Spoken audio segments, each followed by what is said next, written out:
बच्चों, last class में last lecture में हमने बातचीत करी थी माध्य चाल यानी कि एवरेज स्पीड की। अब अगर कोई पिंड या वस्तु कुछ इस तरीके से चल रही है कि वो समान समय अंतराल में समान दूरी तय कर रही हो, तो ऐसी चाल को क्या कहेंगे, जानेंगे आज के इस लेक्चर में। बच्चों, मैं हूं सिद्धार्थ हरितश और आप देख रहे हैं व्युत्पत्ति और हम लोग पढ़ रहे हैं सरल रेखा में गति। तो आज हम जानेंगे आज के इस लेक्चर में, यदि कोई पिंड एक समान समय में यानी कि समान समय अंतराल में समान दूरी तय कर रहा है तो इस प्रकार की चाल को क्या कहते हैं। तो बच्चों, हेडिंग है आज का एक समान चाल।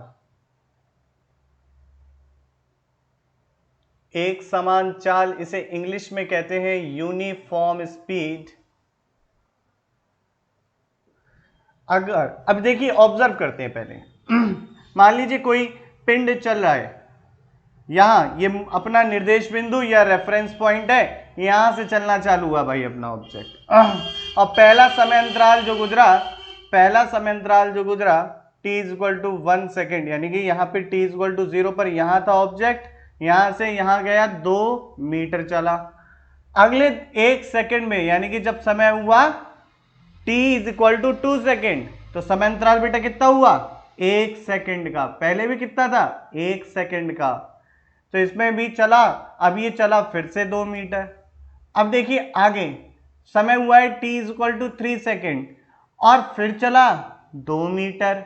यानी कि अगेन अगर दोबारा देखें तो बच्चे समय अंतराल देखें तो समय अंतराल है 1 सेकेंड का, और 1 सेकेंड में क्या चल रहा है, 2 मीटर। तो ये हर एक समय अंतराल, पहला समय अंतराल 1 सेकेंड का, दूसरा समय अंतराल 1 सेकेंड का, तीसरा समय अंतराल 1 सेकेंड का, और पहले समय अंतराल में चली हुई दूरी भी 2 मीटर, दूसरे में भी 2 मीटर और तीसरे में भी 2 मीटर।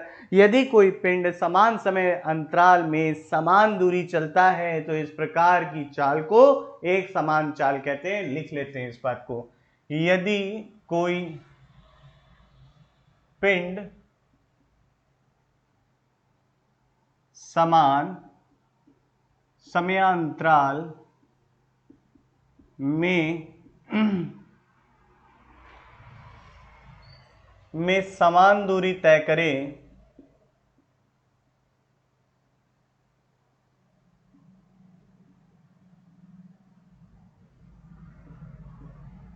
तो इस प्रकार की चाल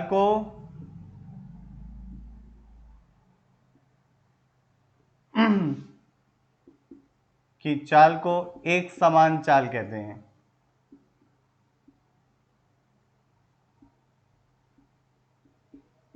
यानी कि इंग्लिश में बेटा इसे बोलते हैं यूनिफॉर्म स्पीड।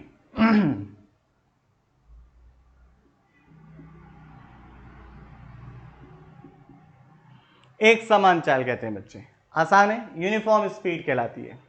ठीक है, अब बेटा कुछ और जानते हैं। मैं कहूंगा नॉन यूनिफॉर्म स्पीड यानी कि असमान चाल क्या होगी, या असमान गति क्या होगी। असमान चाल या इसे इंग्लिश में बोलते हैं नॉन यूनिफॉर्म स्पीड।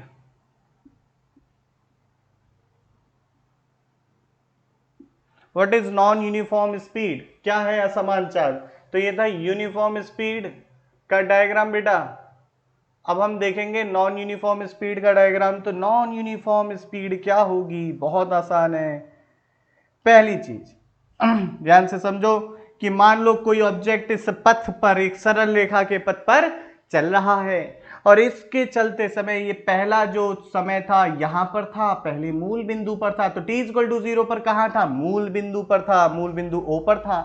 फिर समय हुआ 1 सेकेंड का, ये चला 2 मीटर।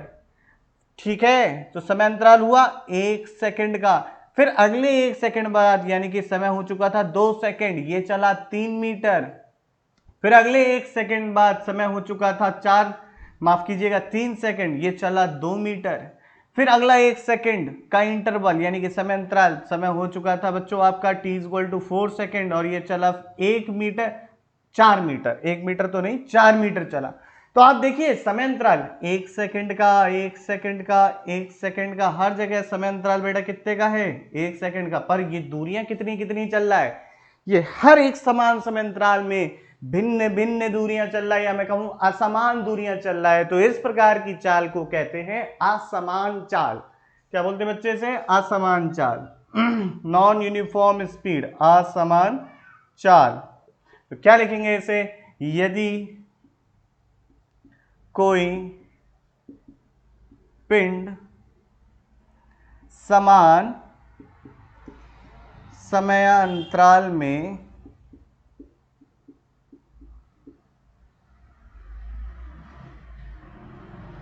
असमान दूरी तय करें तो इस प्रकार की चाल को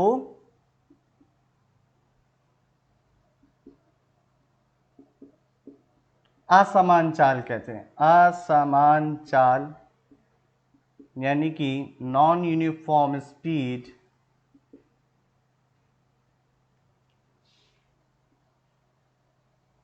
कहते हैं। है ना आसान बात? तो इस सबको नोट कर लो फटाफट। डायग्राम इसका बनाना इसके साथ, इसका बनाना इसके साथ, फटाक से नोट करिए जल्दी से। बच्चों देखो, हम लोगों ने अभी चाल की बात कर ली। चाल कितने प्रकार की थी? माध्य चाल की बात करी, तात्क्षणिक चाल की बात करी, हमने बातचीत करी एक समान चाल की, हमने बातचीत करी यूनिफॉर्म स्पीड, या दूसरे शब्दों में कहूं अब तो दूसरी चाल जो थी असमान चाल यानी कि नॉन यूनिफॉर्म स्पीड की बातचीत करी। हमने इतनी सारी चालें जानी। ये चालें वैसी चालें नहीं है जैसे आप सोच रहे हो, ठीक है? अब चाल में, चाल तो एक अदिश राशि है, चाल के अंदर हमें दिशा का बोध नहीं होता। तो कोई एक ऐसी राशि जिससे हमें दिशा का भी बोध हो सके कि किस दिशा में पिंड चल रहा है, तो ऐसी एक सदिश राशि चाहिए थी, और उस सदिश राशि को नाम रखा गया वेग, जिसे इंग्लिश में बोलते हैं वेलोसिटी। तो अब हम जानेंगे कि वेग क्या होता है या वेलोसिटी क्या होती है। तो वेग, वेलोसिटी। तो बेटा वेलोसिटी एक सदिश राशि है, वेग है क्या? मान लीजिए अगर कोई वस्तु है, ये यहां से इसकी प्रारंभिक स्थिति, इनिशियल पोजीशन या प्रारंभिक स्थिति ये थी, और ये कुछ 2 सेकंड में यहां पहुंच गया, और ये जो दूरी है ये 3 मीटर है। तो समय के साथ मुझे ये देखना है कि भाई ये किस समय के साथ किस दर से अपनी स्थिति परिवर्तित कर रहा है और किस दिशा में कर रहा है। तो भाई स्थिति परिवर्तित कर रहा है और किस दिशा में कर रहा है, तो दिशा के लिए मुझे जरूरत है विस्थापन की। मुझे जानना होगा कि इसका विस्थापन क्या हुआ। तो विस्थापन है 3 मीटर। तो 2 सेकंड में अगर ये 3 मीटर चलता है तो 1 सेकंड में कितना चल रहा होगा, वही हो गई दर, और वो हो गई 1.5। यानी कि समय के साथ स्थिति परिवर्तन की दर को, समय के साथ स्थिति परिवर्तन की दर को वेग कहते हैं, या फिर किसी वस्तु का एकांक समय में हुए विस्थापन को वेग कहते हैं। विस्थापन क्योंकि एक सदिश राशि है, इसी कारणवश अपना वेग भी एक सदिश राशि है। अब अगर हम बात कर रहे हैं ऋजु रेखीय पथ पर गति यानी कि motion in a straight line की बातचीत कर रहे हैं बच्चों, तो उस परिस्थिति में 2 ही दिशाएं संभव है। पहली, या तो आप आगे की तरफ जा सकते हो या आप पीछे की तरफ जा सकते हो। अगर आप आगे की तरफ चल रहे हो तो ये दिशा हमने धनात्मक ले ली। अगर आप पीछे की तरफ चल रहे हो तो ये दिशा मैंने ऋणात्मक ले ली। बात बिल्कुल आसान है। अगर आप ऊपर की तरफ चल रहे हो तो ये दिशा मैंने धनात्मक ले ली, और अगर आप नीचे की तरफ चल रहे हो तो ये दिशा ऋणात्मक ले ली। अगर वेग ऊपर की तरफ है तो धनात्मक लेना, वेग नीचे की तरफ है तो ऋणात्मक लेना, वेग आगे की तरफ है, धनात्मक एक्स अक्ष की तरफ है तो वेग धनात्मक लेना, अगर वेग जो है वस्तु का ऋणात्मक एक्स अक्ष की तरफ है तो वेग ऋणात्मक लेना। तो बेटा ये हो गया आपकी वेलोसिटी का पॉइंट। तो क्या है वेलोसिटी? वेलोसिटी एक वेक्टर क्वांटिटी है, सदिश राशि है। क्या परिभाषा है? एकांक समय में हुए विस्थापन को वेग कहते हैं, या फिर हम कह सकते हैं कि कुल विस्थापन बटे कुल विस्थापन बटे कुल लिया गया समय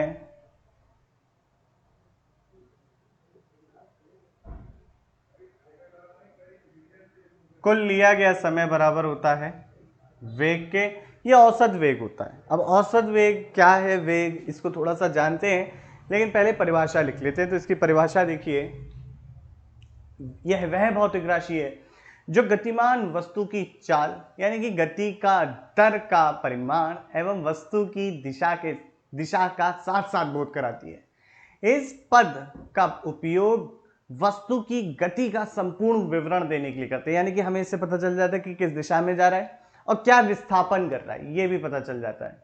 अथवा अब क्या है, एकांक समय में हुए विस्थापन को वेग कहते हैं। एक सेकंड में कितना डिस्प्लेसमेंट हो रहा है, एक सेकंड में वस्तु कितना डिस्प्लेस कर गई या कितना विस्थापन किया, वही उसका हो जाएगा वेग। यहां पर देखो, अगर समय को 1 रख दोगे तो वेलोसिटी बराबर हो जाएगा कुल विस्थापन। तो यहां से समझ में आता है कि एकांक समय में हुए विस्थापन को वेग कहते हैं।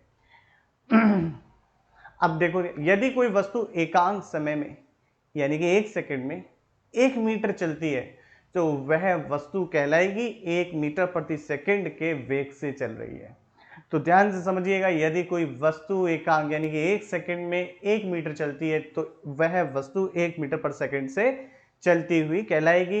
ये हो गई क्या परिभाषा। अगर आपसे पूछ लिया जाए कि 1 मीटर प्रति सेकंड को परिभाषित करें तो इस बात का मतलब ये होगा, यदि कोई वस्तु 1 सेकंड में 1 मीटर विस्थापित होती है तो उस वस्तु का वेग 1 मीटर प्रति सेकंड होगा।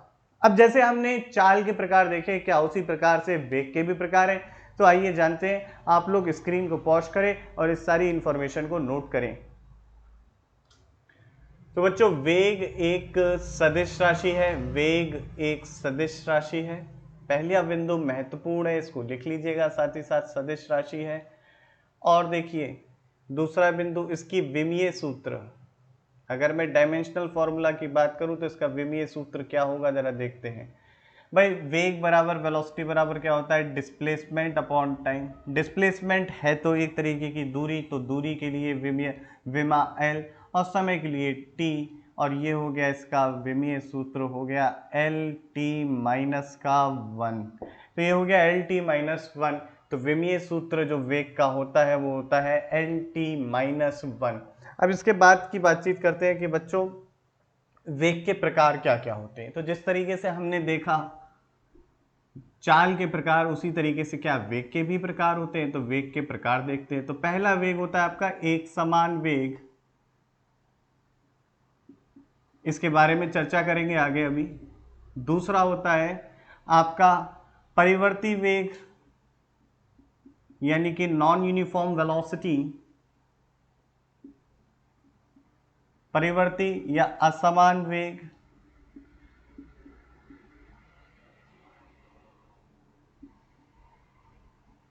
क्या बोलते हैं इसे, नॉन यूनिफॉर्म वेलोसिटी। ठीक है, एक समान वेग हो गया, परिवर्ती वेग हो गया, औसत वेग हो गया यानी कि एवरेज वेलोसिटी। और उसके बाद आ जाता है आपका तात्क्षणिक वेग, जिसे इंग्लिश में कहते हैं बच्चों इंस्टेंटेनियस वेलोसिटी। इंस्टेंटेनियस वेलोसिटी इसे बच्चों कहते हैं इंस्टेंटेनियस वेलोसिटी। तो एक एक करके सारे वेगों को जानेंगे। सबसे पहले शुरुआत करते हैं एक समान वेग से। उससे पहले आप लोग ये लिख लीजिए कि वेग के प्रकार क्या होते हैं। तो फटाक से स्क्रीन पॉज करके ये सब नोट कर लीजिए। तो बच्चों जानते हैं क्या है एक समान वेग, समझते हैं इसकी परिभाषा को। तो ध्यान से समझिएगा, यदि कोई वस्तु एक समान वेग यानी कि यूनिफॉर्म वेलोसिटी की बात कर रहा हूं बेटा मैं,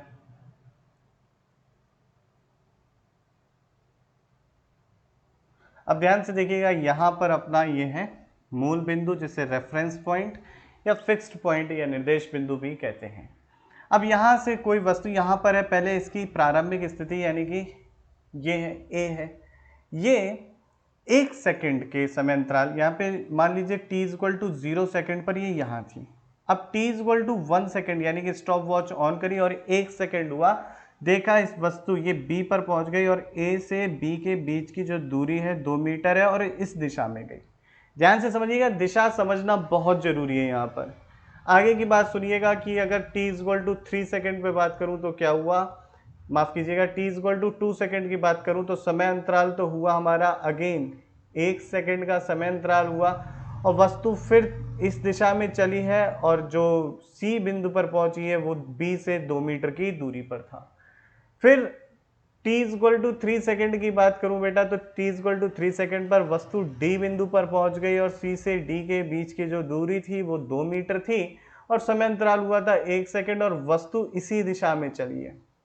तो आप देखिए ध्यान से, A से B का विस्थापन, B से C का विस्थापन और C से D का विस्थापन है 2 मीटर का, है 2 मीटर का और समय अंतराल कितना ले रहा है 1 सेकंड का।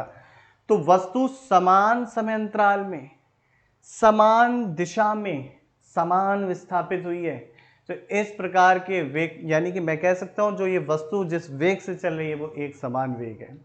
तो बिल्कुल आसान बात है, यदि किसी वस्तु का समान समय अंतराल में समान विस्थापन हो, विस्थापन होते समय ये ध्यान रखिएगा कि वस्तु एक ही दिशा में जाए, दिशा का जरूर याद रखिएगा। ऐसा नहीं हो सकता कि मान लीजिए वस्तु पहले t इक्वल टू 0 से t इक्वल टू 1 पर 2 मीटर इधर चली और फिर t इक्वल टू 1 फिर t इक्वल टू 2 समय पे ये वापस t इक्वल टू 2 समय पे ये वापस लौट गई तो 2 मीटर फिर चली, तो यहाँ पे विस्थापन हो गया 0। और या फिर मैं यहाँ से बात करूँ इस बिंदु से इस समय पर विस्थापन ऋणात्मक हो गया, तो ये एक समान वेग में नहीं आएगा। यदि कोई वस्तु समान समय अंतराल में समान विस्थापित होती हो, यानी कि एक ही दिशा में चले और समान परिमाण पे चले, यानी कि उसका मैग्नीट्यूड भी सेम हो, तो इस प्रकार के जो वेग होता है, जो वस्तु वेग रे के चल रही होती है, इस प्रकार के वेग को बच्चों कहते हैं एक समान वेग। तो ये कहलाता है आपका एक समान वेग, यूनिफॉर्म वेलोसिटी। या मैं यहां से समझ सकता हूं कि वस्तु भाई एकांक समय अंतराल में चले गए हुए विस्थापन को ही क्या कहते हैं, वेग कहते हैं। तो वस्तु हमारी 2 मीटर पर सेकंड से चल रही है और धनात्मक एक्स अक्ष की तरफ चल रही है, तो इसलिए इसको पॉजिटिव ले लिया, क्योंकि हम सरल रेखीय गति की बात कर रहे हैं बच्चों, तो इसलिए मैंने इसको पॉजिटिव ले लिया। अब यदि एक महत्वपूर्ण बिंदु है, इस बात को याद रखिएगा, यदि कोई वस्तु एक समान वेग से चल रही होती है तो उसका हर परिस्थिति में वेग समान ही होता है। इस बात का मतलब ये कि उसके वेग में कोई परिवर्तन नहीं हो रहा होता, वेग में परिवर्तन समय के साथ 0 होता है। जैसा कि हम जानते हैं वेग परिवर्तन की दर को, कक्षा 9 में पढ़ चुके हैं, वेग परिवर्तन की दर को क्या कहते हैं, वेग परिवर्तन की दर को ही बच्चों कहते हैं एक्सेलरेशन, त्वरण। तो यानी कि यहाँ पर वेग में परिवर्तन नहीं है, तो यदि कोई वस्तु एक समान वेग से चल रही होती है तो ऐसी वस्तु का जो त्वरण होता है वो 0 होता है। तो एक समान वेग से चल रही वस्तु का त्वरण 0 होता है। एक समान वेग से चल रही वस्तु का त्वरण 0 होता है। एक समान वेग से चल रही वस्तु का त्वरण यानी कि एक्सेलरेशन 0 होता है। साथ ही साथ ऐसी वस्तु एक ही दिशा में चलती है। ये बातचीत हो गई एक समान वेग की। अब जानते हैं बच्चों इसकी परिभाषा एक बार देखो। एक समान वेग यूनिफॉर्म वेलोसिटी, यदि किसी वस्तु का विस्थापन समान समय अंतराल में समान हो तो इस प्रकार के वेग को एक समान वेग कहते हैं या एक समान वेग ये कहलाता है। तो आप लोग फटाक से इसे नोट कर लो, ये सारे ग्राफ इधर वाली फोटो भी बना लेना एक बार। अभी पहले इस परिभाषा को नोट करो स्क्रीन पॉज करके, साथ में ये वाली फोटो और ये पॉइंट इंपॉर्टेंट ये भी लिख लो स्क्रीन पॉज करके फटाफट से। फिर से लगा दे रहा हूं, परिभाषा देख लो। अब आइए बच्चों जानते हैं अब कि परिवर्ती वेग यानी कि वेरिएबल वेलोसिटी और आपकी नॉन यूनिफॉर्म वेलोसिटी क्या होती है। तो ये जानते हैं। मैं चश्मा लगाना भूल गया हूं, चश्मा लगा लूं पहले। यस, तो बेटा आपकी नॉन यूनिफॉर्म वेलोसिटी पहले लिख देता हूं, परिवर्ती वेग, नॉन यूनिफॉर्म वेलोसिटी, और आपको क्या कहते हैं इसे, वेरिएबल वेलोसिटी। क्या बोलते हैं बच्चे से, वेरिएबल वेलोसिटी। चलो भाई, वेरिएबल वेलोसिटी देखना चाहते हैं, यानी कि वेलोसिटी समय के साथ परिवर्तित हो रही है, यानी कि मेरा वेग समय के साथ परिवर्तित हो रहा है। वेग एक सदिश राशि है। अब सदिश राशि में परिवर्तन किस प्रकार से हो सकता है ये समझ लो। अगर सदिश राशि में परिवर्तन देखना है तो सदिश राशि में क्या दो चीजें होती हैं। सदिश राशि में एक होती है दिशा, दूसरी होती है परिमाण। तो भाई मान लो किसी की लंबाई बढ़ जाए तब भी कहोगे परिवर्तन हो गया, या किसी की चौड़ाई बढ़ जाए तब भी कहोगे परिवर्तन हो गया। बात क्या है इस बात का मतलब यह है कि किसी एक चीज में भी या दोनों बदल जाए तब भी कहोगे परिवर्तन हो गया। यानी कि इसी तरीके से किसी सदिश राशि की या तो दिशा बदल जाए तो कहोगे परिवर्तन हो गया सदिश राशि में, या उसका परिमाण बदल जाए तो कहोगे कि सदिश राशि में परिवर्तन हो गया, या फिर दोनों बदल जाएं तो कहोगे सदिश राशि में परिवर्तन हो गया। तो यानी कि यदि कोई वस्तु एक दिशा में चल रही है, ठीक, क्या है मैं समझाता हूं आपको कि क्या क्या परिस्थिति है। तो अगर मान लो पहले एक सेकंड में, पहला एक सेकंड का समय अंतराल था जिसे कह रहा हूं डेल्टा टी, और यहां पर वस्तु ए से बी गई, और यहां पर जो विस्थापन हुआ वो हुआ 2 मीटर का ए से बी की तरफ। फिर दूसरे सेकंड में, फिर अगले एक सेकंड में, यानी कि फिर से एक सेकंड का मैं टाइम इंटरवल ले रहा हूं, यहां से यहां तक के वस्तु चली बेटा 3 मीटर, इसी दिशा में चली, यानी कि दिशा तो सेम रही, लेकिन विस्थापन का परिमाण बदल गया। पहले विस्थापन हुआ 2 मीटर का धनात्मक एक्स अक्ष की तरफ, दोबारा विस्थापन हुआ 3 मीटर का धनात्मक एक्स अक्ष की तरफ। तो यानी कि परिमाण बदल रहा है हमारा और दिशा समान है। तो हम कहेंगे क्या ये एक समान वेग से चल रही है? जवाब है नहीं, यह वस्तु एक समान वेग से नहीं चल रही, यह परिवर्ती वेग से चल रही है। पहला केस हो गया। दूसरा केस देखो, पहला एक सेकंड हुआ तो ये ए से बी गया, पहले एक सेकंड में ए से बी गया, 2 मीटर चल के। अगला एक सेकंड, या मैं कह सकता हूं टी इक्वल टू 0 पर यहां था, टी इक्वल टू 1 पर यहां हो गया। अगला एक सेकंड में ये फिर से बी से ए आ गया, दोबारा बी से ए आ गया, यानी कि ऋणात्मक विस्थापन हो गया। विस्थापन भिन्न है बच्चों, ध्यान से देखो। देखिए बच्चों, विस्थापन का परिमाण तो समान रहा, किंतु यहां पर विस्थापन की दिशा बदल गई। परिमाण समान है, 2 मीटर ही चला, पहले एक सेकंड में 2 मीटर चला, परिमाण समान विस्थापन की, लेकिन दिशा उल्टी हो गई। उल्टी वो वाली मत समझना, उल्टी हो गई, ठीक है, दिशा परिवर्तित हो गई। अगर हमारी दिशा परिवर्तित हो रही है तो मैंने बताया सदिश राशि में किसी एक चीज में भी परिवर्तन होने पर उस सदिश राशि में परिवर्तन माना जाएगा। तो क्या यह है समान समय अंतराल में पहले 1 सेकंड में और दूसरे 1 सेकंड में क्या समान समय अंतराल में समान विस्थापन कर रहा है? जवाब है नहीं, क्योंकि विस्थापन का परिमाण समान है किंतु विस्थापन की दिशा समान नहीं है। तो हम कहेंगे यह वस्तु परिवर्ती वेग से चल रही है। और सुनिए, मान लीजिए वस्तु पहले t इक्वल टू 0 पर यहां थी, t इक्वल टू 1 पर पहुंच गई, 2 मीटर चल के, समय अंतराल हुआ 1 सेकंड का, 2 मीटर का विस्थापन इस दिशा में हुआ। बहुत बढ़िया। अब ये t इक्वल टू 2 सेकंड पर देखा तो t इक्वल टू 2 सेकंड पर ये मूल बिंदु के पीछे यहां आ चुकी है।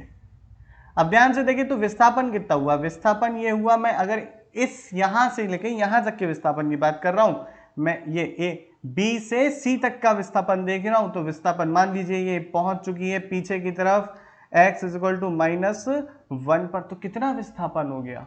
कितना विस्थापन हो गया? मैं कहूंगा ये 3 मीटर का विस्थापित हो गई पीछे की तरफ। अब विस्थापन जो है ऋणात्मक होगा, माइनस का 3 मीटर इधर आ गई, माइनस का 3 मीटर आ गई पीछे की तरफ। तो देखिए पहले सेकंड में पहला जो समय अंतराल था 1 सेकंड का, इस समय अंतराल में बच्चों 2 मीटर चली, आगे की तरफ चली। दूसरा समय अंतराल था 1 से लेके 2 तक के बीच का, इसमें ये पीछे की तरफ चली, 3 मीटर चली, दिशा भी बदल गई, परिमाण भी बदल गया, दोनों में परिवर्तन।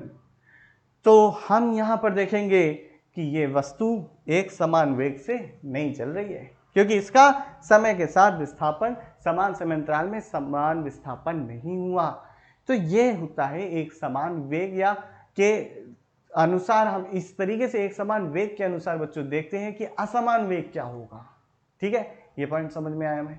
या वेरिएबल वेलोसिटी क्या होगी। दूसरी तरीके से देखो, एक समान वेग का मतलब है वेग नियतांक है, एक कांस्टेंट है। कांस्टेंट वेग यानी कि एक समान वेग, ध्यान से सुनना, असमान वेग परिवर्ती वेग से बता रहा हूं मैं आपको कि परिवर्ती वेग से और हम माफ कीजिएगा, एक समान वेग से परिवर्ती वेग कैसे देख सकते हैं, एक समान वेग से परिवर्ती वेग कैसे देख सकते हैं। अगर मान लो आपकी यूनिफॉर्म वेलोसिटी है, ध्यान से समझना बच्चों, यूनिफॉर्म वेलोसिटी है यानी कि एक समान वेग है, तो वेग कांस्टेंट है, यही बात मतलब निकल के आती है, यानी कि उसकी दिशा भी नहीं बदल रही है, दिशा में भी दिशा नहीं बदल रही,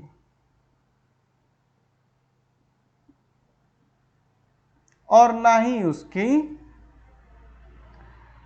क्या बदल रही है बेटा, उसकी ना ही दिशा के साथ साथ वो बदल रही है, परिमाण बदल रहा है, वेग का ना ही परिमाण बदल रहा है, परिमाण भी नहीं बदल रहा है।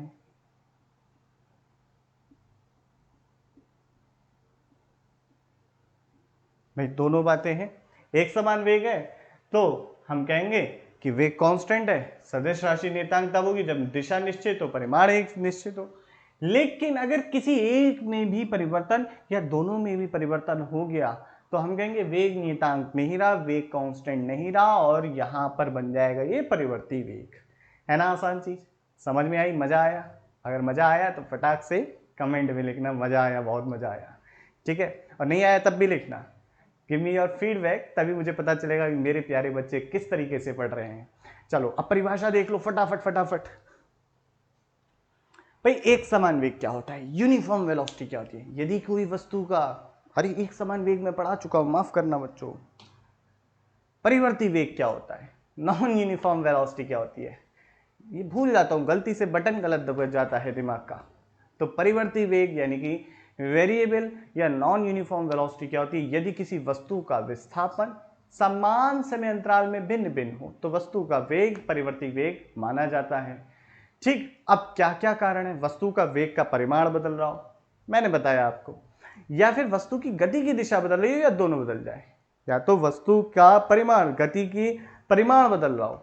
भाई अभी डिस्कस किया है ना मैंने, कांस्टेंट, देखो परिमाण भी नहीं बदल रहा, और अगर मैं कह रहा हूं यूनिफॉर्म वेलोसिटी यानी कि कांस्टेंट वेलोसिटी है, या मैं कहूं जो आपका वेग एक नियतांक है, उस परिस्थिति में परिमाण भी नहीं बदल रहा और आपकी दिशा भी नहीं बदल रही, लेकिन किसी एक चीज में परिवर्तन होने पर मैं कह दूंगा परिवर्ती वेग है। तो वो यही कह रहा है कि वस्तु के वेग का परिमाण बदल रहा हो, पहला पॉइंट, वस्तु की गति की दिशा बदल रही हो, दूसरा पॉइंट, या वेग का परिमाण एवं दिशा दोनों साथ साथ बदल रहे हो, तो इस प्रकार के वेग को परिवर्ती वेग कहते हैं। नोट कर लो बच्चों, एक्सप्लेनेशन समझ में आया, बहुत मेहनत लगी है इसको समझाने में, चाहता हूँ फिजिक्स एकदम समझो, रट्टा नहीं मारना है, रट्टाफिकेशन से फिजिक्स नहीं आती, सब चीज़ें समझने की। तो प्यारे बच्चों नोट कर लो इसे, फिर बात करेंगे औसत वेग की और उसके बाद करेंगे तात्क्षणिक वेग की, फटाक से नोट करिए इसे।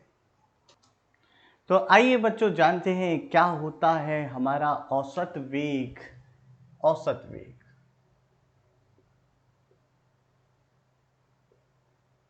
औसत वेग को बच्चों इंग्लिश में बोलते हैं एवरेज वेलोसिटी। क्या होती है एवरेज वेलोसिटी? किसी वस्तु का, किसी वस्तु के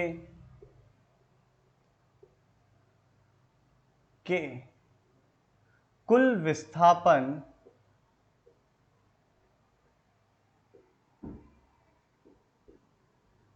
तथा विस्थापन में लिए गए समय अंतराल, विस्थापन में लिए गए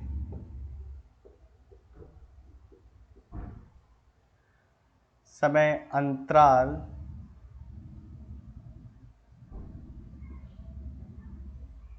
के अनुपात को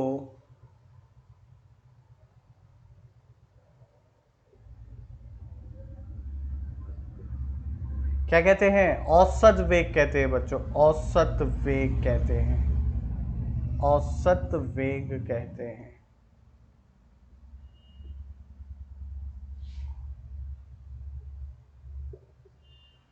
ठीक है, किसी वस्तु के कुल विस्थापन तथा विस्थापन में लिए गए समय अंतराल के अनुपात को औसत वेग कहते हैं।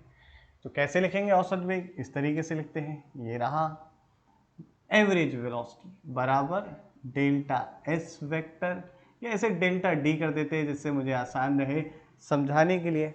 एस कर दे रहे हैं, कोई दिक्कत नहीं है, एस ही कर देते हैं, चलो छोड़ो।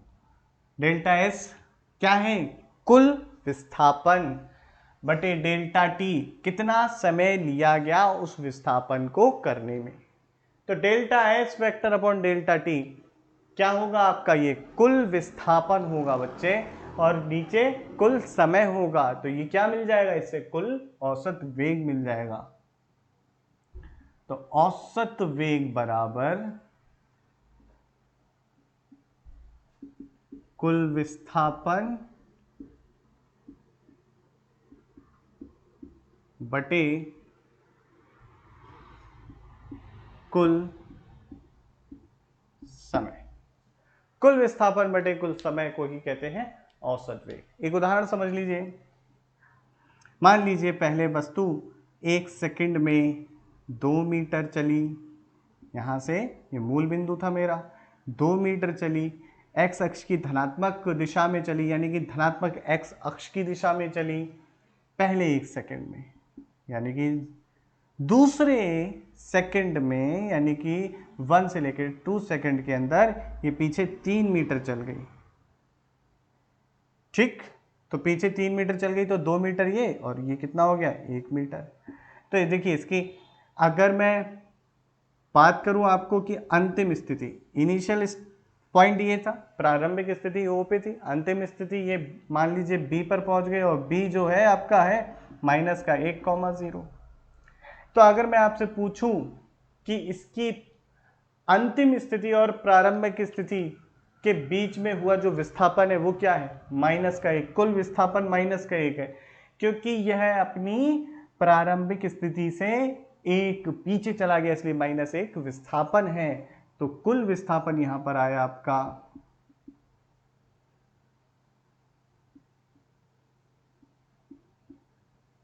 -1 मीटर।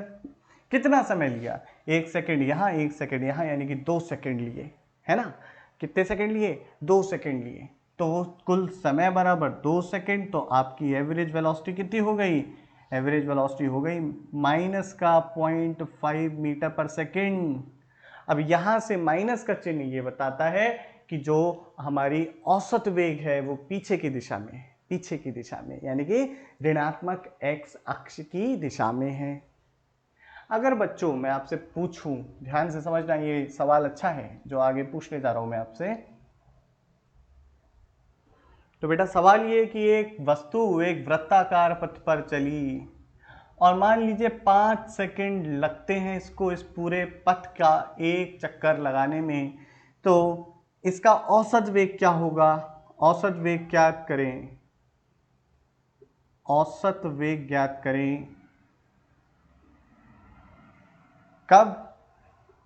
एक चक्कर लगाने में इसका औसत वेग क्या रहा होगा वो ज्ञात करना है। या 5 सेकंड लगते हैं एक चक्कर लगाने में, तो इसका 5 सेकंड में औसत वेग क्या रहा होगा ये ज्ञात करें। तो देखें ये इनिशियल पोजीशन थी, 5 सेकंड बाद यही फाइनल पोजीशन हो गई।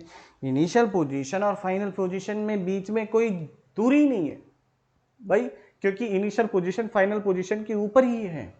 तो यहां पर विस्थापन हो जाता है 0। विस्थापन हो गया बेटा यहां पर आपका 0। तो आपका औसत वेग भी क्या हो गया? 0। औसत वेग क्या हो गया? 0 हो गया। तो ऐसी परिस्थिति में औसत वेग 0 हो जाता है, लेकिन इस बात का मतलब ये नहीं है कि इस वस्तु का हर जगह वेग 0 रहा होगा। अगर हर जगह वेग 0 होता तो ये चली ही नहीं होती, लेकिन ये चक्कर लगा के आई है। तो औसत वेग और आपका तात्क्षणिक वेग, यानी कि किसी क्षण पर वेग, दोनों में अंतर है। तो इस बात को नोट कर लीजिए, इंपॉर्टेंट पॉइंट्स है, फटाक से नोट करिए। तो आइए बच्चों तात्क्षणिक चाल देखते हैं। माफ कीजिएगा, तात्क्षणिक वेग देखते हैं। चाल तो देख चुके हो यार, कितना देखोगे चालें किसी की। तात्क्षणिक वेग इंग्लिश में बोलते हैं इंस्टेंटेनियस, इंस्टेंटेनियस वेलोसिटी। क्या होती है इंस्टेंटेनियस वेलोसिटी? तो भाई किसी क्षण पर वस्तु का क्या वेग रहता है, इसे कहते हैं इंस्टेंटेनियस वेलोसिटी। तात्क्षणिक, उस क्षण पर, तात्क्षणिक का मतलब क्या है, उस क्षण पर। तो इंस्टेंटेनियस वेलोसिटी का मतलब है किसी क्षण पर जो वस्तु या पिंड का या कण का वेग होता है उसे कहते हैं हम इंस्टेंटेनियस वेलोसिटी या तात्क्षणिक वेग। तो बच्चों किसी क्षण मतलब 5 सेकंड पर क्या होगा भाई, ये जानना चाहता हूं। 5 सेकंड पर, तो 5 सेकंड में समय अंतराल तो रहा नहीं, तो हम इस बात को ऐसे कर लेते कि हम बहुत छोटा सा समय अंतराल, जैसे कि अगर मुझे देखना है 5 सेकंड में क्या वेग रहा, 5 सेकंड पर क्या वेग है, तो मैं क्या करूंगा, बहुत छोटा सा समय अंतराल ले लिया भाई, एक समय ले लिया मैंने 5.00000000, बहुत सारे जीरो लगाए, एक, और इससे पहले समय जो हो रहा था वो होता है 500, केवल सिंपल, कोई एक नहीं है, पूरा 5, और यहां पे बहुत सारे जीरो लगाने के बाद एक, तो इन दोनों, ये सेकंड हो गया और ये सेकंड हो गया। तो इन दोनों समय अंतराल में, मतलब इन दोनों समयों में जो अंतराल है बहुत सूक्ष्म है, जैसे हम कह देते हैं ये जो समय अंतराल है वो dt है। इस पूरे समय अंतराल को मैं जीरो भी मान सकता हूं, मैं कह सकता हूं मैं बात 5 सेकंड की तो कर रहा हूं। इस अति सूक्ष्म समय अंतराल में जो वस्तु का अति सूक्ष्म विस्थापन हुआ होगा उसको मैंने कह दिया ds। और ये क्या हो गई आपकी अति सूक्ष्म समय अंतराल में अति सूक्ष्म विस्थापन, और इसी को हम कहते हैं तात्क्षणिक वेग या इंस्टेंटेनियस वेलोसिटी। या ऐसे कह सकता हूं अति सूक्ष्म समय अंतराल में किसी वस्तु का, अति सूक्ष्म समय अंतराल में किसी वस्तु का जो औसत वेग होता है वही कहलाता है उसका क्या, इंस्टेंटेनियस वेलोसिटी या तात्क्षणिक वेग। तो यही पॉइंट है यहां पर कि औसत वेग, भाई औसत वेग बराबर क्या होता है, delta S upon delta T, और अति सूक्ष्म समय अंतराल है तो क्या करूं इसके लिए, delta T is tending towards limit, delta T is tending towards zero, यानी कि सीमा, जो समय अंतराल है वो शून्य के अग्रसर है, लेकिन शून्य नहीं है, बहुत छोटा है। तो ऐसी परिस्थिति में ये बराबर हो जाता है ds बाई dt के। मैथ के, गणित के बच्चे हमारे पढ़ेंगे इस चीजों को। तो ये क्या हो जाता है, वेग आपका, ये जो वेग आया, या मैं इसी बात को ऐसे लिख सकता हूं, ये वेग आया, ये आपका इंस्टेंटेनियस वेलोसिटी आई। कौन सी वेलोसिटी, इंस्टेंटेनियस वेलोसिटी। ठीक है, किसी क्षण पर वेग आया, या दूसरे शब्दों में कहूं विस्थापन के अवकलन को, विस्थापन के अवकलन को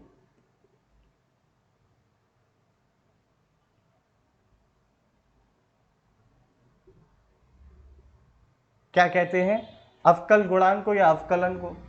अवकल गुणांक ज्यादा अच्छा रहेगा, विस्थापन के अवकल गुणांक को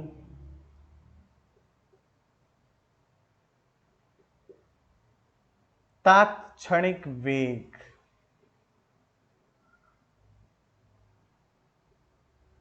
इंग्लिश में बोले तो इंस्टेंटेनियस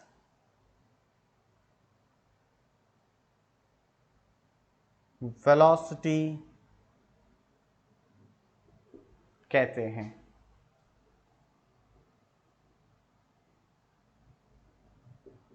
या क्या परिभाषा है, परिभाषा सुन लो और खुद से लिखना। परिभाषा ये है कि किसी अति सूक्ष्म समय अंतराल में किसी वस्तु का जो औसत वेग होता है, ये बात मैथमेटिकली लिखी जाती है इस तरीके से, उसे वस्तु का तात्क्षणिक वेग कहते हैं। या ये कह सकते हैं अति सूक्ष्म समय अंतराल में वस्तु ने जो अति सूक्ष्म विस्थापन किया, तो अति सूक्ष्म विस्थापन तथा उस अति सूक्ष्म समय अंतराल के अनुपात को हम कहते हैं आपका तात्क्षणिक वेग या इंस्टेंटेनियस वेलोसिटी। तो यहां पर आ गई आपकी इंस्टेंटेनियस वेलोसिटी। तीसरा पॉइंट यह है कि विस्थापन के अवकल गुणांक को कहते हैं इंस्टेंटेनियस वेलोसिटी या तात्क्षणिक वेग। ठीक है, ये पेट चिरा नहीं है, वो चिर गया है गलती से। ठीक है, तो बच्चों इसे नोट कर लो, इसके बाद बातचीत करेंगे। त्वरण की परिभाषा इसकी जो है खुद से लिखनी है आपको, फटाक से नोट करो। मैं इसे रब कर देता हूँ स्क्रीन छोड़ के, अब आप पॉज कर लो स्क्रीन, इसे नोट करो। तो बच्चों जानते हैं कि ये आपका त्वरण क्या होता है? त्वरण, त्वरण तो कक्षा 9 में पढ़ के आए होगे यार, थोड़ा थोड़ा अंदाजा होगा। हाँ सर बिल्कुल अंदाजा है कि भाई वेग भी परिवर्तित होता है। यदि किसी वस्तु पर मान लो बल लगाओ तो क्या होगा? बल लगाने पे तीन परिस्थितियां हो सकती है। अब मान लो वस्तु ऐसे चली है, ठीक, इस पे मैंने इस दिशा में बल लगा दिया, वस्तु की गति की दिशा बदल गई। गति की दिशा बदल गई यानी कि उसका वेग बदल गया, क्योंकि वेग एक आपकी कैसी है राशि, सदिश राशि है। तो सदिश राशि का अगर दिशा परिवर्तित हो जाए तो निश्चित तौर पर उसका उस सदिश राशि में परिवर्तन माना जाता है। तो आपकी दिशा बदल गई। अब मान लो मैंने जो है बल कुछ सीधा इस दिशा में लगा दिया, इस दिशा में लगा दिया तो वस्तु तेजी से चलने लगेगी, तो परिमाण बदल गया वेग का।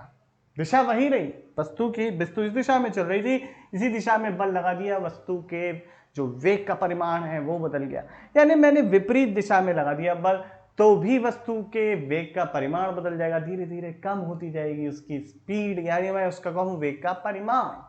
और अगर मैंने वस्तु का कुछ तिरछी दिशा में, ये वस्तु ऐसे चल रही है तिरछी दिशा में, तो बल का जो एक घटक है वो इस दिशा में होगा, यानी कि फोर्स का एक कंपोनेंट इस डायरेक्शन में होगा, एक इस डायरेक्शन में। ये वाला कंपोनेंट जो है, जो गति की दिशा में, वो तेजी से भगाएगा, और जो गति की दिशा के जो लंबवत है, परपेंडिकुलर है, वो वस्तु की गति की दिशा बदलेगा। यानी कि वेग में दोनों परिवर्तित हो रहे हैं, दिशा भी परिवर्तित हो रही है और साथ ही साथ आपका क्या परिवर्तित हो रहा है? गति भी, यानी कि मैं कहूं वेग का परिमाण भी परिवर्तित हो रहा है। तो कुल मिला के वेग में परिवर्तन होता है। अब समय के साथ वेग किस तरीके से बदल रहा है, इसको एक भौतिक राशि बना दी गई और उस राशि को कह दिया गया त्वरण। क्या कहा गया? त्वरण। तो समय के साथ वेग परिवर्तन की दर को क्या है? त्वरण कहलाता है। त्वरण, एक्सेलरेशन।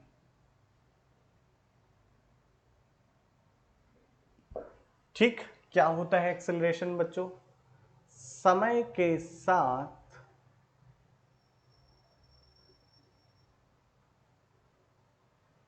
वेग परिवर्तन की दर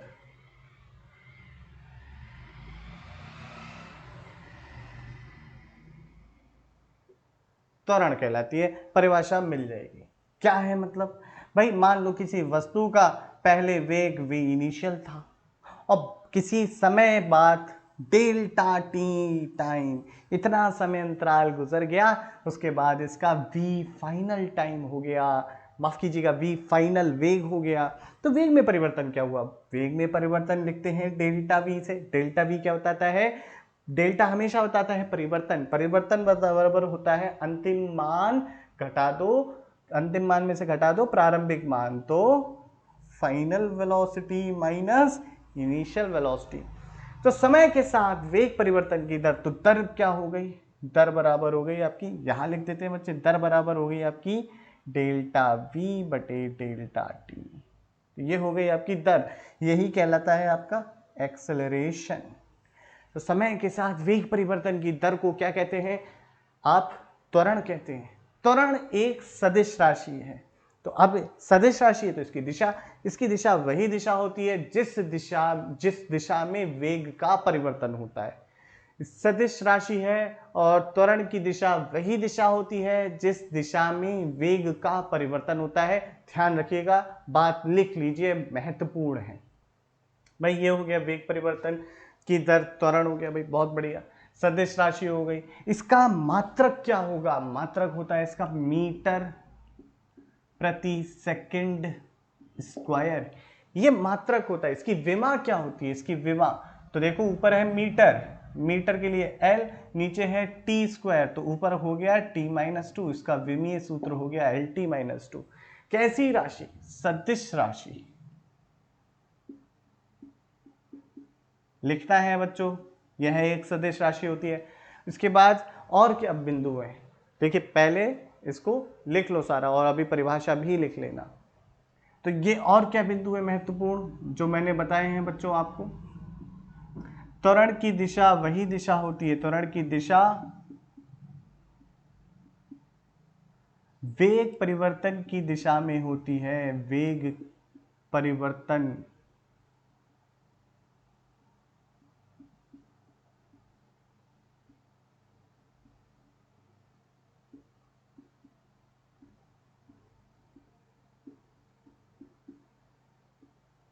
यानी कि जो वेक्टर ए की डायरेक्शन है वो बराबर होगी, ध्यान से समझना, वेक्टर ए की डायरेक्शन, मैं वेक्टर ए बराबर डेल्टा वी वेक्टर नहीं लिख रहा, डेल्टा वी वेक्टर की दिशा के, ये दोनों दिशाएं समान होंगी।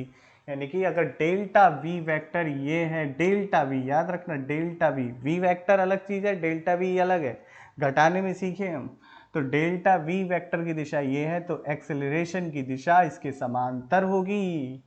तो ये है एक्सेलरेशन। आओ देखो परिभाषा देखो इसकी, किसी गतिमान वस्तु के वेग परिवर्तन की दर अथवा एक सेकंड में हुए वेग परिवर्तन को भाई डेल्टा टी वन रख दो, डेल्टा टी वन रख दोगे तो तुम्हारा काम बन जाएगा। तो एक सेकंड में हुए वेग परिवर्तन को क्या कहते हैं, हम कहते हैं एक्सेलरेशन, यानी कि त्वरण कहते हैं। क्या क्या महत्वपूर्ण बिंदु, पहला मात्रक मीटर पर सेकेंड स्क्वायर, दूसरा वेमया LD -2, तीसरा सदिश राशि है, चौथा त्वरण की दिशा वेग परिवर्तन की दिशा में होती है, एक ही डायरेक्शन डेल्टा वी वेक्टर की डायरेक्शन में होती है। इतना समझ लिया, त्वरण पूरा, त्वरण सब समझ में आया। अब बात करेंगे बच्चों कि क्या त्वरण ऋणात्मक और धनात्मक, कोई मतलब नहीं होता ऋणात्मक धनात्मक। यदि हम बात कर रहे हैं सरल रेखा गति की, ये याद रखिएगा, बातचीत जो चल रही है बच्चों सरल रेखीय गति की चल रही है, यानी कि एक सीधी सरल रेखा में वस्तु चल सकती है। तो यदि यदि आपके समय के साथ वस्तु की चाल बढ़ रही है तो डेफिनेटली जो एक्सेलरेशन है वो क्या, या हमारा त्वरण है वो वेग की दिशा में होगा। अगर समय के साथ वस्तु का वेग बढ़ रहा है, एक सरल रेखा में आगे जा सकता है या पीछे जा सकता है, यही हो सकता है। तो हमें याद रखना होगा उस समय जो त्वरण की दिशा है वो है किसकी दिशा में है, वो वेग की दिशा में। यदि समय के साथ वस्तु की जो वेग है उसका परिमाण घट रहा है तो त्वरण की दिशा और वेलोसिटी की दिशा यानी डायरेक्शन अपोजिट है। यदि समय के साथ वस्तु का वेग बढ़ रहा हो तो ऐसी परिस्थिति में समय के साथ समय बढ़ रहा है और वस्तु का वेग का परिमाण भी बढ़ रहा है, ऐसे लिख दिया। तो या फिर सिंपल लाइन देते हैं इसे, v बढ़ रहा है, ज़्यादा अंग्रेजी नहीं करते इसमें, यानी कि समय के साथ हमारा v बढ़ रहा है तो अगर वेलोसिटी इस दिशा में तो निश्चित तौर पर a इस दिशा में होगा, या अगर वेलोसिटी इस दिशा में है, भाई उल्टी भी तो है, उल्टा भी तो जा सकता है, इस दिशा में भी तो जा सकता है, और इस दिशा में गति बढ़ रही है तो एक्सेलरेशन भी इस दिशा में होगा। यदि समय के साथ आपका वेग घट रहा है, वेग का परिमाण घट रहा है बच्चों, तो वेलोसिटी इस डायरेक्शन में होगी, एक्सेलरेशन इस डायरेक्शन में होगा। ये केस ध्यान रखिएगा। क्या हो रहा है, समय के साथ समय तो बढ़ रहा है लेकिन वेग घट रहा है तो एक्सेलरेशन अपोजिट है। समय के साथ आपका वेग घट रहा है, दूसरी परिस्थिति ये है कि वेलोसिटी इस डायरेक्शन में थी, इस डायरेक्शन में कम होने लगी है और तो आपका एक्सेलरेशन इस डायरेक्शन में रहा होगा। एक्सेलरेशन, क्योंकि ये बच्चों हम एक सरल रेखीय गति की बात कर रहे हैं तो सिंपल एक दो ही दिशाएं यहाँ पर बन सकती हैं। तो ये हो गई हमारी बात। तो ये है आपका, इसी को कहते हैं मंदन। इसे क्या कहते हैं, मंदन। यदि समय के साथ वस्तु का वेग का मान घट रहा होता है तो हम कहते हैं वहां हो रहता है मंदन। तब हम उस परिस्थिति में ऋणात्मक त्वरण की बातचीत कर लेते हैं, लेकिन त्वरण ऋणात्मक कुछ नहीं होता। ठीक, यदि समय के साथ वस्तु का वेग बढ़ रहा होता है तो वहां पर होता है एक्सेलरेशन यानी कि त्वरण, और यदि वेग घटता है तो होता है मंदन। चलो अब बातचीत इसको कंक्लूड कर लेते हैं। किसी गतिमान वस्तु के त्वरण के समक्ष धन या ऋण चिन्ह का प्रयोग में किसी वैज्ञानिक प्रयोजन नहीं है, कोई मतलब नहीं है। इसका केवल इतना मतलब है कि यदि वस्तु की गति त्वरित गति है, यदि आपका एक्सेलरेशन पॉजिटिव है तो वस्तु की गति त्वरित गति है, मतलब वस्तु का जो वेग का परिमाण है वो बढ़ रहा है।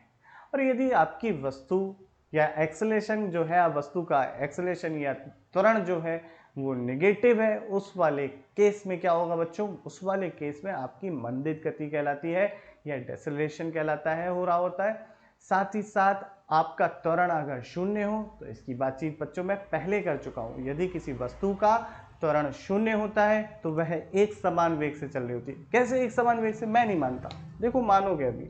एक्सेलरेशन बराबर क्या होता है, delta we by delta T, यानी कि v डेल्टा v बराबर क्या होता है, v final minus v initial. अब अगर वेग एक समान है बच्चों, ध्यान से देख सुनिएगा, यदि अगर वेग एक समान है, ठीक है, यूनिफॉर्म वेलोसिटी, यदि वेग एक समान है तो जो फाइनल वेलोसिटी थी वो ही इनिशियल वेलोसिटी हो गई। जो आपका अगर वेग एक समान है तो इस परिस्थिति में आपका जो वेग है वो एक समान है, तो डेल्टा v बराबर 0 हो गया और एक्सेलरेशन 0 हो गया। यानी कि कोई वस्तु यदि एक समान वेग से चल रही होती है तो उसका त्वरण शून्य होता है ना, पॉइंट इंपॉर्टेंट।